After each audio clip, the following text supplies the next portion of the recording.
अस्सलाम वालेकुम स्टूडेंट्स। तो आज से हम अपना नाइन्थ क्लास की बायोलॉजी का बेसिकली कोर्स स्टार्ट करने जा रहे हैं। और इसमें हम नाइन्थ क्लास की बायोलॉजी को बेसिक्स से लेके पढ़ेंगे और जो जो चीज़ें समझने वाली होगी उसे पढ़ेंगे।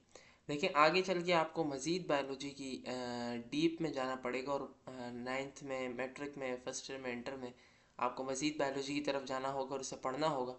तो आज हम इस बेसिकली अगर हमारी बेस मजबूत होती है और बेस अच्छी होती है तो हम आगे भी चीज़ों को बेहतरीन तरीके से समझ पा रहे होते हैं। और अगर हमारी बेस ही कमज़ोर होती है तो मज़ीद चीज़ें जो सिंपल भी होती हैं वो हमें समझ नहीं आ रही होती। तो आज से हम कोशिश करेंगे कि नाइन्थ क्लास की बायोलॉजी को स्टार्ट करें, इसे कंप्लीट पढ़ें और इसमें जो चीज़ें बेसिक दी हुई हैं उसको बेहतरीन तरीके से समझें। तो स्टार्ट करने से पहले हम सबसे पहले समझेंगे कि बायोलॉजी क्या चीज़ है। तो बायोलॉजी को समझने के लिए हमें सबसे पहले ये समझना पड़ेगा कि लफ्ज़ जो वर्ड बायोलॉजी है ये बेसिकली क्या है। अब देखें, biology is the branch of science that studies living things, how they live, grow, reproduce and interact with their surroundings. The word biology comes from two Greek words. पहला हमारे पास आया BIOS जिसकी मीनिंग हो गई लाइफ। दूसरा आ गया हमारे पास logos जिसका हो गया स्टडी और नॉलेज। ठीक है। So biology means the study of life. देखिए, बायोलॉजी हमारे पास एक ऐसी ब्रांच है साइंस की जिसके बारे में हम ये पढ़ते हैं कि लिविंग थिंग्स कैसे एक दूसरे से इंटरेक्ट करते हैं, कैसे वो ग्रो करते हैं, कैसे रहते हैं, रिप्रोड्यूस किस तरीके से करते हैं, मूवमेंट किस तरीके से करते हैं। गर्ज हर वो चीज़ जो एक लिविंग थिंग करता है, respiration, excretion, reproduction and movement, हर एक वो चीज़ जो लिविंग थिंग करते हैं वो किस तरीके से करते हैं और कौन से कंपोनेंट्स कौन सी चीज़ों के ज़रिए से करते हैं, हर उस चीज़ के बारे में पढ़ना हमारे पास बायोलॉजी कहलाता है। ठीक है। अब बायोलॉजी में हमारे पास बेसिकली होता क्या है, हमने समझ लिया कि सबसे पहले हमारे पास बायोस होता है। बायोस की मीनिंग हमारे पास लाइफ हो गई, ज़िंदगी। फिर हमारे पास लोगोस यानी स्टडी और नॉलेज यानी कि ज़िंदगी के बारे में पढ़ना। अब हमारे पास बायोलॉजी में क्या क्या चीज़ें शामिल हैं। अब देखें, बायोलॉजी की बहुत सारी डिफरेंट टाइप्स हैं, डिफरेंट ब्रांचेस हैं बायोलॉजी की। और हर एक ब्रांच बेसिकली में डीपली एक नॉलेज देती है हर एक चीज़ के बारे में जिसके बारे में हमें जस्तजू होती है पढ़ने की और जानने की। ठीक है। अब हमारे पास पहली ब्रांच जो आ जाती है वो आ जाती है बॉटनी, जो बेसिकली होता है स्टडी ऑफ प्लांट्स। प्लांट्स के बारे में पढ़ना हमारे पास बॉटनी कहलाता है। जब आप फर्स्ट ईयर में जाते हैं तो आप मज़ीद डिटेल्स में पढ़ते हैं बॉटनी के बारे में। इसी तरह हमारे पास आ जाता है जूलॉजी, स्टडी ऑफ एनिमल्स। आप फर्स्ट ईयर में जाएंगे तो आप एनिमल्स के चैप्टर को भी पढ़ेंगे और वहाँ पे आप डिटेल से पढ़ेंगे कि बेसिकली एनिमल्स हमारे पास किस तरह से इंटरेक्ट करते हैं आपस में, एनिमल्स किस तरह से रहते हैं सराउंडिंग के एतबार से। तो हर वो चीज़ आपको फर्स्ट ईयर में डीपली मिलेगी फर्स्ट ईयर के चैप्टर्स में। फिर इसके बाद हमारे पास माइक्रोबायोलॉजी आ जाता है, study of micro organisms. Anatomy, study of structure of living things. आपने अक्सर सुना होगा कि इंटर में जाके अक्सर स्टूडेंट्स हमारे पास कॉलेजेस में एनाटमी ऑफ फ्रॉग करते हैं। फ्रॉग का बेसिकली हम ये भी कह सकते हैं कि एक ऑपरेशन टाइप करते हैं जिसमें फ्रॉग को बेहोश करके और उसकी एनाटमी की जाती है, उसे बीच में से काटा जाता है सीजर से। तो ये सब हमारे पास बेसिकली मॉर्फोलॉजिकली किसी चीज़ को पढ़ना, उसे काटना, अंदर से पढ़ना स्ट्रक्चरल बेस पर, ये हमारे पास एनाटमी कहलाता है। अगली ब्रांच हमारे पास आ जाती है physiology, study of how living things work internally.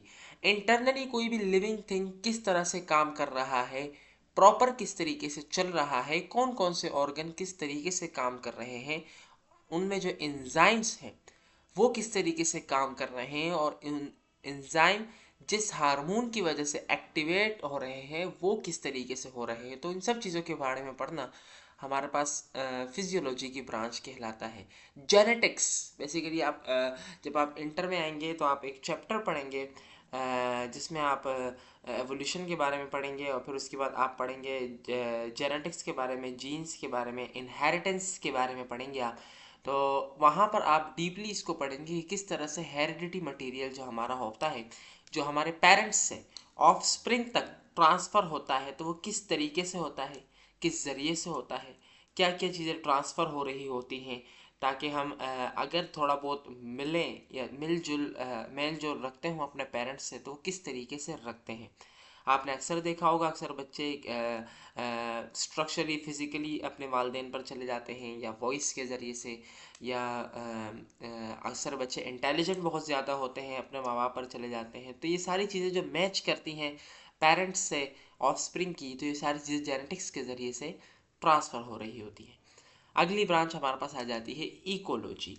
Ecology मतलब सराउंडिंग की स्टडी, एनवायरनमेंट की स्टडी। तो study of how living things interact with their environment, environment के हिसाब से लिविंग थिंग किस तरीके से रह रहे हैं और किस तरीके से इंटरेक्ट कर रहे हैं एनवायरनमेंट के साथ, ताकि उस एनवायरनमेंट में अडॉप्ट हो सकें और उसमें रह सकें। अब हम बायोलॉजी को पढ़ते क्यों है, क्यों पढ़ा जाए बायोलॉजी को? बेसिकली हमारी बायोलॉजी एक नीड है। हम बायोलॉजी सिर्फ इसलिए नहीं पढ़ते कि हमें कुछ इल्म हासिल हो। बात बिल्कुल सही है कि बायोलॉजी से इल्म हासिल होता है, लेकिन बायोलॉजी पढ़ना हमारी नीड है। अगर हमें फॉर एग्जांपल कोई डिसीज स्प्रेड हो तो उस डिसीज़ को जानना ज़रूरी है। फिर उस डिसीज़ को प्रिवेंट करने के लिए कोई ना कोई एंटीबायोटिक बनाना, कोई ना कोई इलाज करना भी ज़रूरी है। तो बायोलॉजी के ज़रिए से ही हम पढ़ पाएंगे कि डिसीज़ क्या है, इसकी कॉज क्या है, सिम्टम्स क्या है, और इसके बाद इसकी प्रिवेंशन क्या है। तो ये सब चीज़ें हमारे पास बेसिकली बायोलॉजी की ब्रांच में ही पॉसिबल हो सकती है। अगली चीज़, how body functions. Our body functions किस तरह से हेल्दी रहते हैं। लिवर हो गया, हार्ट हो गया, किडनीज हो गया, और रेस्पिरेशन के लिए लंग्स हो गए। तो ये सब चीज़ें किस तरीके से फंक्शन कर रही हैं प्रॉपरली और हेल्दी हैं, तो इन सब चीज़ों के बारे में पढ़ना। अगली चीज़ हमारे पास आ जाती है कि प्लांट्स किस तरीके से प्रोड्यूस करते हैं फूड को और सपोर्ट करते हैं लाइफ को। तो ये इन चीज़ों के बारे में पढ़ना कि प्लांट्स किस तरीके से सनलाइट को यूज़ करते हुए फोटोसिंथेसिस का अमल करते हैं, सनलाइट और वाटर को यूज़ करके फोटोसिंथेसिस का अमल किस तरीके से करते हैं और किस तरीके से उस अमल के ज़रिए से अपने लिए फूड बनाते हैं। तो इन चीज़ों को पढ़ना। फिर हमारे पास आ जाता है how life evolve and continues to adapt, किस तरीके से एवोल्यूशन वजूद में आई और किस तरीके से इवॉल्व हुई कंटिन्यूस टू अडेप्ट। एवोल्यूशन के बारे में एक डीपली कॉन्सेप्ट पढ़ेंगे आप इंटर की बायोलॉजी एवोल्यूशन के चैप्टर में, जिसमें आप लमार्क्स और न्यू डार्विनिज्म के लॉस पढ़ेंगे। तो उसमें आपको बेसिकली डार्विन की थ्योरी में आपको पता चलेगा कि हमारे पास किस तरीके से एनिमल्स ने जो ट्रांसफ़र कर गए एक जगह से दूसरी जगह की तरफ, किस तरीके से एनवायरनमेंट के हिसाब से ख़ुद को अडेप्ट किया। और लास्ट में how to protect nature and biodiversity. तो ये चीज़ें भी कि किस तरीके से नेचर को, बायोडाइवर्सिटी, प्लांट्स वगैरह को प्रोटेक्ट किया जाए जो हमें ऑक्सीजन प्रोवाइड करते हैं।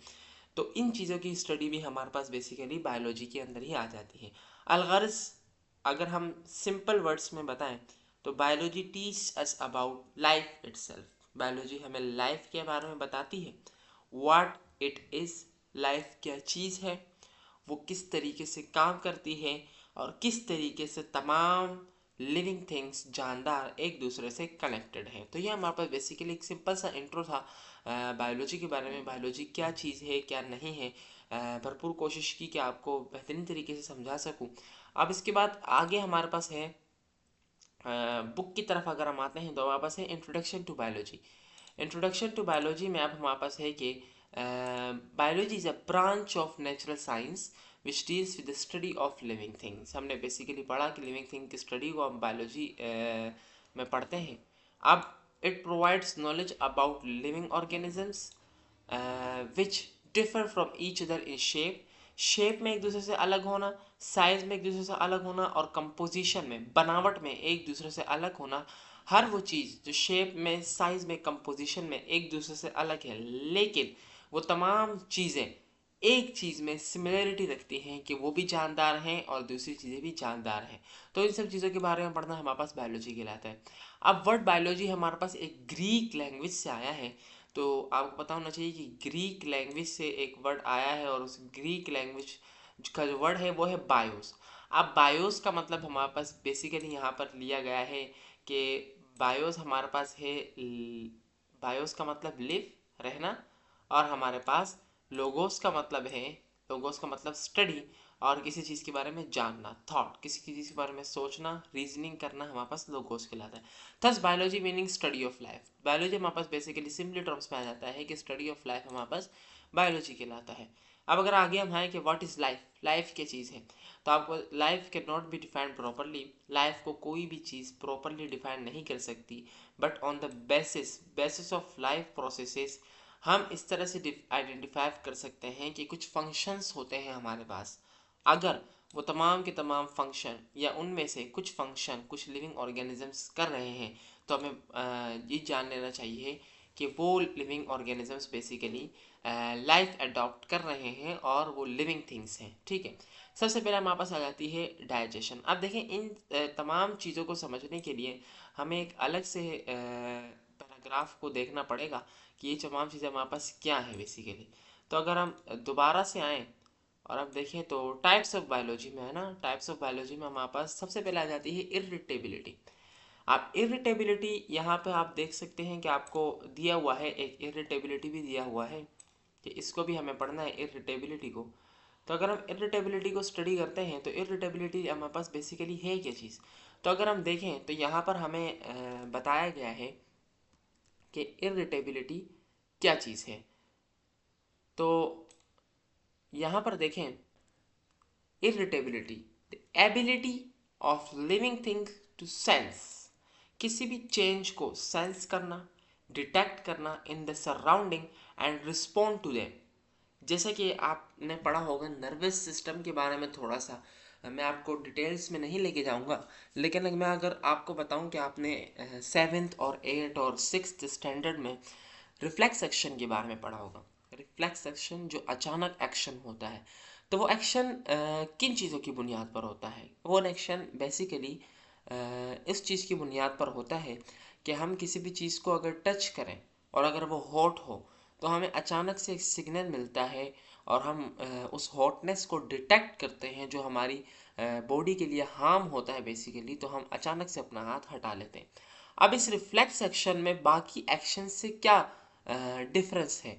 रिफ्लेक्स एक्शन में बेसिकली ये डिफरेंस है कि रिफ्लेक्स एक्शन में आप ब्रेन को यानी कि सीएनएस सेंट्रल नर्वस सिस्टम को इंक्लूड नहीं करते। अगर आप कोल्डनेस को, आप सर्दी को, आप गर्मी को अगर आप सेंस कर रहे हैं, तो इसमें आप सीएनएस से काम ले रहे होते हैं। सेंट्रल नर्वस सिस्टम आपको मैसेज भेज रहा होता है एज अ मोटर न्यूरॉन्स के ज़रिए।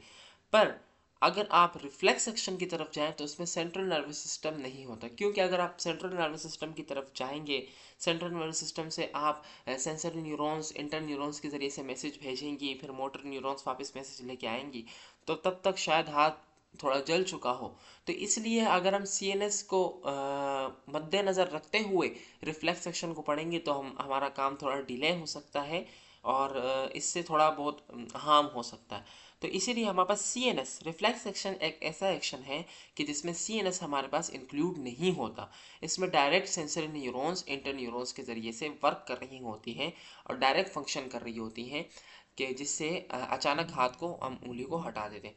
अब व्हेन यू टच समथिंग, अगर आप किसी चीज़ को टच करें हॉट जो गर्म हो, आप अचानक अपना हाथ पीछे कर देते हैं, ये इरिटेबिलिटी है।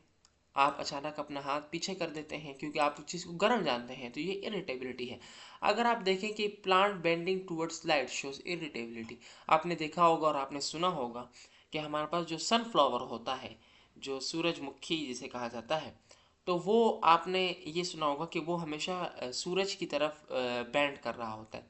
जहाँ सूरज जा रहा होता है वो सूरज की तरफ ही अपना फेस और अपना अगला जो स्ट्रक्चर होता है वो सूरज की तरफ ही बेसिकली कर रहा होता है, बेंड कर रहा होता है। तो इसीलिए हम उसे सनफ्लावर भी कहते हैं। तो ये भी सेंस करना कि सूरज किस तरफ मूव कर रहा है, मैं भी उस तरफ मूव करूँ, तो ये भी बेसिकली इरिटेबिलिटी के उसमें आ जाता है। ठीक है, फिर आ जाता है कि इरिटेबिलिटी बेसिकली है क्या, सेंसिंग, किसी भी चीज़ को सेंस करना, फिर उस चीज़ का रिस्पॉन्ड करना टू चेंजेस, ये हमारे पास एनवायरनमेंट पे, ये हमारे पास इरिटेबिलिटी है। अगली टर्म्स जो हमारे पास आ जाती है वो आ जाती है मेटाबॉलिज्म। इन सिंपल टर्म्स मेटाबॉलिज्म क्या होता है हमारे पास? देखिए, मेटाबॉलिज्म की हमारे पास दो टाइप्स होती हैं। एक होता है एनाबॉलिज्म, एक होता है केटाबॉलिज्म। अगर आप एनाबॉलिज्म को पढ़ने की कोशिश करें तो आप सिंपली याद रख लें कि एनाबॉलिज्म मतलब ऐड करना।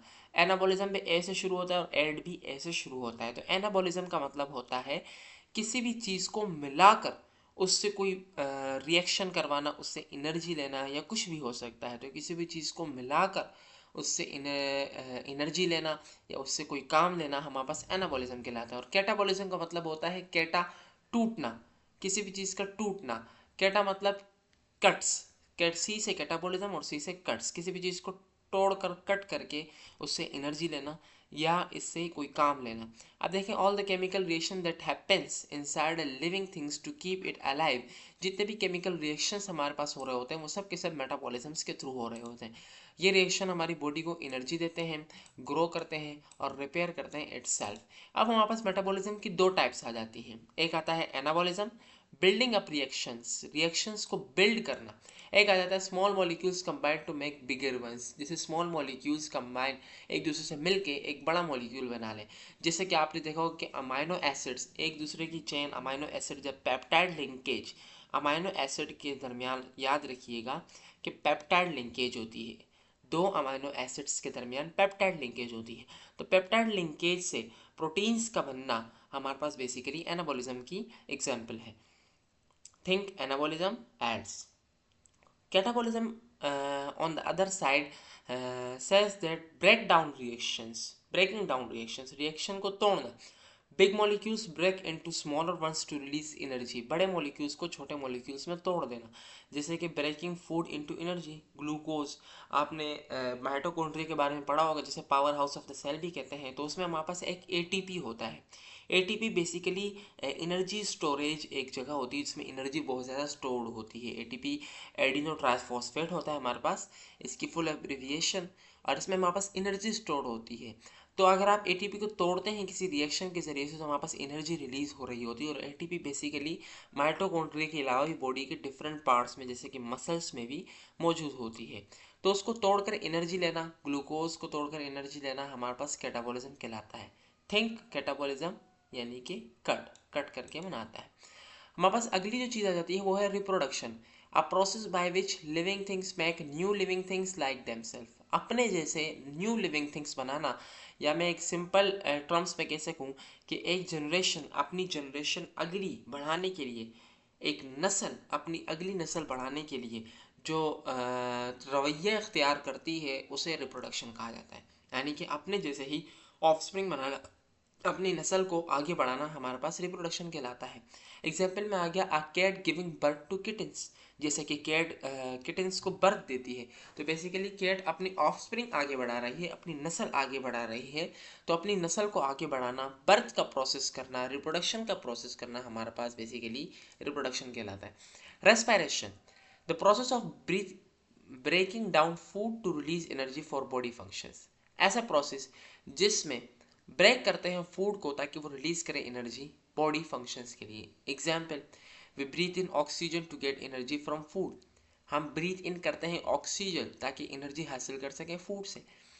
अब देखें, जो फूड हमने इनटेक किया है, खाया है, उसको तोड़ने के लिए हमें ऑक्सीजन के मॉलिक्यूल की ज़रूरत पड़ती है। अब ऑक्सीजन के मॉलिक्यूल या ऑक्सीजन के एलिमेंट की ज़रूरत के लिए हमें ऑक्सीजन कहाँ से मिलता है? रेस्पिरेशन के ज़रिए से।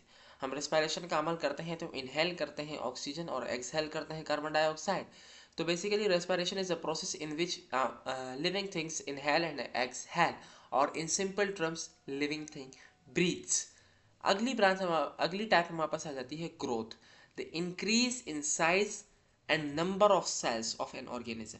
इंक्रीज होना साइज में, नंबर ऑफ सेल्स में ऑफ ऑर्गेनिज्म। आपने देखा होगा कि आपने अक्सर बल्कि सुना होगा, पढ़ा होगा कि living things are made up of cells, cell is the basic unit of life. अब cell is the basic unit of life और living things are made up of cells.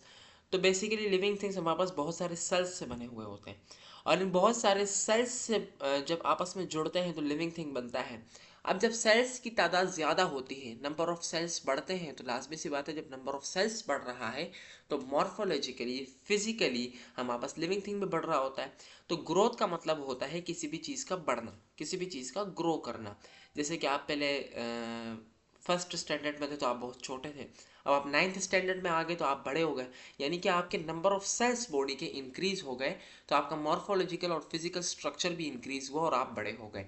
तो growth, a baby growing into an adult, एक baby grow कर रहा है और वो grow करके क्या हो जाता है, अडल्ट, और अडल्ट से दोबारा वो बुढ़ापे की तरफ आ जाता है। तो ये बेसिकली लाइफ प्रोसेस है जो चलता जाता है, एक साइकिल है जो रिपीट होती है हर एक ह्यूमन बीइंग के साथ।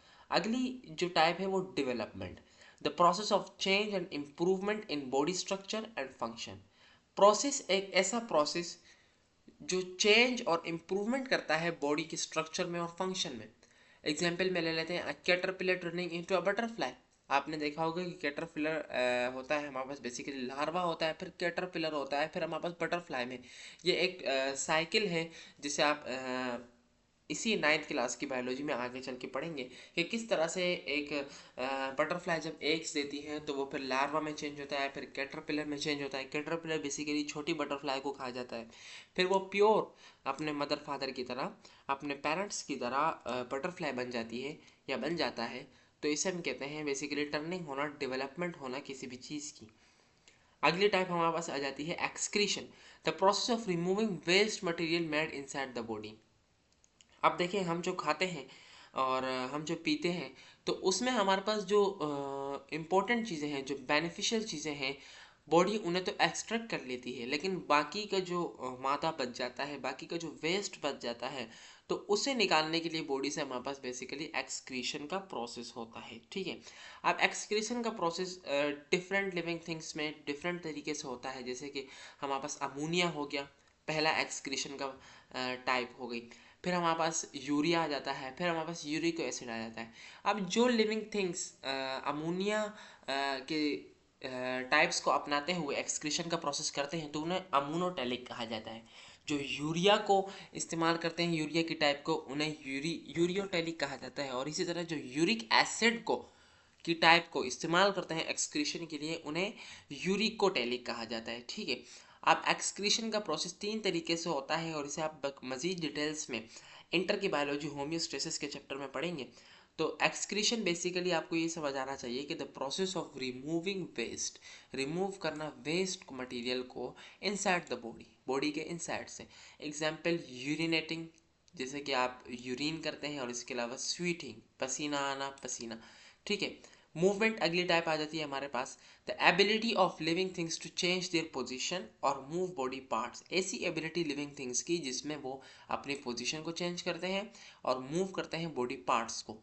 जैसे कि ह्यूमन चलते हैं, प्लांट्स बेंड्स टुवर्ड्स लाइट, तो ये मूवमेंट है। अगली जो टाइप आ जाती है वो आती है digestion, the process of breaking down food into simple forms that the body can use. अब डाइजेशन बेसिकली जब आप फूड खाते हैं तो डाइजेशन का प्रोसेस आपके माउथ से ही स्टार्ट हो जाता है, जहाँ पर आपके पास जो कार्बोहाइड्रेट होता है तो वो स्टार्च में कन्वर्ट, स्टार्च बेसिकली कार्बोहाइड्रेट का छोटा यूनिट है। स्टार्च भी कार्बोहाइड्रेट होता है, लेकिन स्टार्च कार्बोहाइड्रेट को स्टार्च में कन्वर्ट करने के लिए हमारे माउथ में एक एंजाइम होता है जिसे हम सेलेवरी अमाइलेज या पीटाइलिन भी कहते हैं। तो वो एंजाइम हमारे पास वर्क कर रहा होता है, माउथ के अंदर ही डाइजेशन शुरू हो जाती है। लेकिन माउथ में सबसे पहले डाइजेशन हमारे पास कार्बोहाइड्रेट की होती है। ये याद रखिएगा कि माउथ में डाइजेशन शुरू होती है लेकिन जस्ट कार्बोहाइड्रेट्स की शुरू होती है, क्योंकि माउथ में हमारे पास एक एंजाइम जो कार्बोहाइड्रेट का प्रेजेंट होता है वो होता है सलाइवरी अमाइलेज, या जिसे आप पीटाइलिन भी कहते हैं। Stomach breaking food into nutrients, फिर आपकी मजीद जो डाइजेशन होती है वो स्टमक में स्टार्ट हो जाती है प्रोटीन्स की। तो स्टमक ब्रेक करता है फूड को इनटू न्यूट्रिएंट्स, काफ़ी सारे न्यूट्रिएंट ग़िज़ा, अलग अलग चीज़ें, प्रोटीन्स को अलग करने के लिए, अमाइनो लिपिड्स को अलग करने के लिए। इसकी तरह से हमारे पास स्टार्च, कार्बोहाइड्रेट मज़ीद अलग करने के लिए हमारे पास प्रोसेस स्टमक पे शुरू हो जाता है। और इसी तरह से फिर ये स्मॉल इंटेस्टाइन, लार्ज इंटेस्टाइन और आखिर में एक्सक्रीशन के ज़रिए से रिमूव आउट हो जाता है। अगली ब्रांच हमारे पास आ जाती है biophysics, the branch of biology that uses physics to understand how living things work, like how muscles move or how nerves send signals. जैसे कि एग्जाम्पल आ जाती है studying how to heart pumps blood. Heart किस तरीके से pump करता है ब्लड को।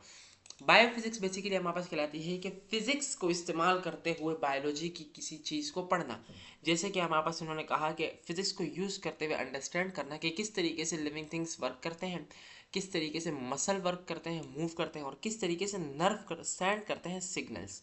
तो ये सब हम चीज़ें पढ़ने के लिए हमें एक फिजिक्स की ज़रूरत पड़ती है। तो इसीलिए इस ब्रांच का नाम हमारे पास, इस टाइप का नाम हमारे पास बायोफिजिक्स होता है।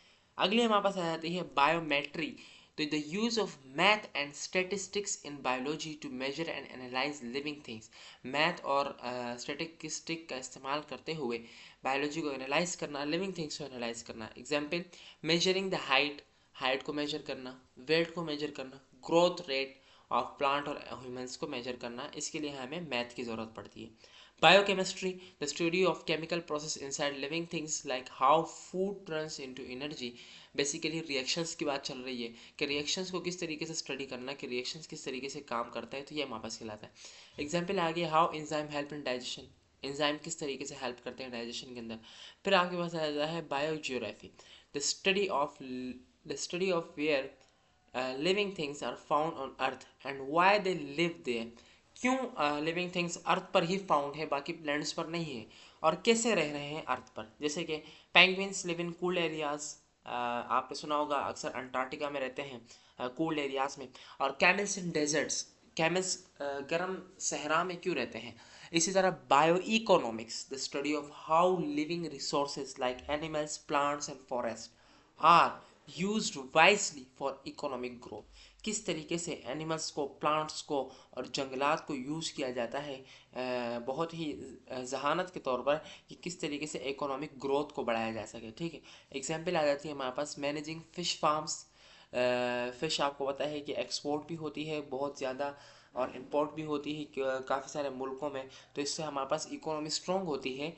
और बेसिकली अगर आप सिंपल टर्म्स में कहना चाहें तो हमारे पास पैसा, जो किसी भी मईशत की रीढ़ की हड्डी होता है, तो वो हमारे पास ज़्यादा होती है। अब हमारे पास forest without harming nature, forest बनाना किसी भी नेचर को हार्म किए बगैर। तो ये हमारे पास बेसिकली सारी टाइप्स हो गई जो हमने पढ़ी बायोलॉजी की, जो बुक्स में हमारी दी हुई थी। तकरीबन हमने तमाम की तमाम टाइप्स हमने पढ़ ली यहाँ पर। ठीक है, डाइजेशन भी हो गया, फिर आपको रेस्पिरेशन के बारे में बताया, फिर आपको मेटाबॉलिज्म के बारे में बताया कि किस तरह से एनाबॉलिज्म कैटाबॉलिज्म होता है, फिर मूवमेंट के बारे में बताया, फिर ग्रोथ के बारे में बताया, फिर डेवलपमेंट के बारे में बताया किस तरह से कैटरपिलर एक बटरफ्लाई में चेंज हो रहा होता है।